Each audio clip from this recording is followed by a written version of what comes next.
हिक माउ पीउ जी औलाद आयो, हिक माउ पीउ जी औलाद, थोड़ी गैरत जागरायो। ये मिल्कियतूं इहे ज़मीनियूं सभु हिते रहिजी वेंदियूं, कोई बि कुझु पाण सां गॾु न खणी वेंदो।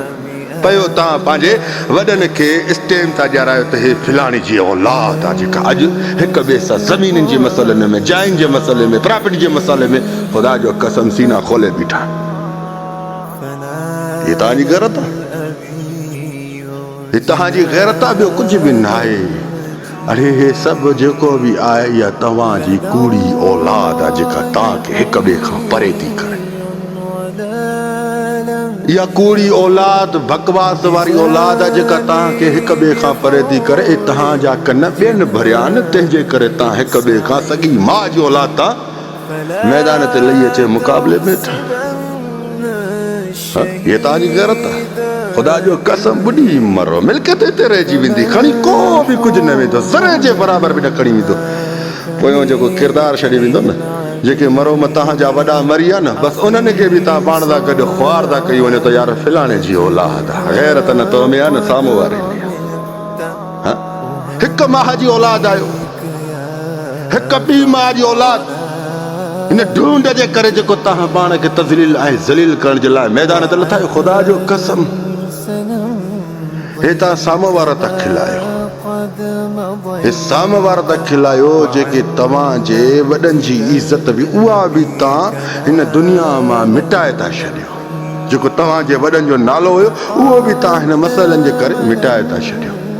हे जेके नवां नस्ल जेके तव्हांजा उभरंदा न, ये तव्हां जिन जे करे मसइला था पैदा कयो, ये तव्हांजी क़बर ते थुक बि न हणण ईंदा। रब जी इज़त जो कसम आहे, ग़लति ॻाल्हि कोन थो कयां। हिकिड़ी थुक जेका तव्हांजी क़बर ते ॾींदा उहा बि नोश लाड़ींदा। ये तव्हांजी गैरत आहे। यादि रखो इंसान, जेकॾहिं तुंहिंजे भाउ मां अगरि ग़रीबी आहे, तुंहिंजा अज़ीज़ रिश्तेदार ग़रीब बि आहिनि त अल्लाह ॾेई बि आज़माईंदो आहे त खसे बि आज़माईंदो। रब जेकॾहिं उन्हनि खां खसियो आहे त उन्हनि जी आज़माइश थी हले। रब तोखे ॾिनो आहे त वरी तुंहिंजी बि आज़माइश थी हले। जीअरो आहे कंहिंजे कम अच, बाक़ी ॾाढ हिकु न हिकु ॾींहुं तोखे कुते जे मौत मारींदो। यादि रखजे, इहो ॾाढ न हलंदी। हे ॾाढा इंसान जेके पाण खे अलाए छा सम्झो 2 फुट मथे हलण वारा, अॼु उहे क़बर जे अंदरि ख़ामोशी सां सुता पिया अथई। जेके पंहिंजे कपिड़े ते मिटी बर्दाश्त न कंदा, अॼु उहे मिटी जे अंदरि मिटी में लिबाड़ियल पिया अथई।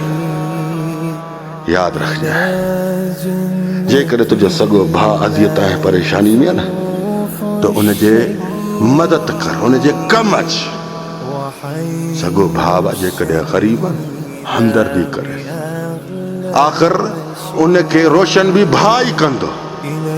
जेकॾहिं भाउ खे ऊंधाई में ॾिसी ऊंधाई में ई छॾींदे न त उहो भाउ वीचारो अंदर में ॾाढा तुंहिंजे लाइ ख़्याल आणींदो। त रब एतिरो अता कयसि, मूं ग़रीब जी नथो करे, हो फिर बि तोखे दुआऊं ॾींदो, हो फिर बि तोखे दुआऊं ॾींदो, तोखे बदबा न ॾींदो। छो त हिक माउ जी औलाद आहे, हिक पीउ जी औलाद आयो, हिक माउ जे पेट मां निकिता आहियो। मयार कहिड़ी गैरनि ते ॾिजे, जॾहिं पंहिंजा ई बेग़ैरत थी पिया त गैरनि ते छा मयार ॾिजे।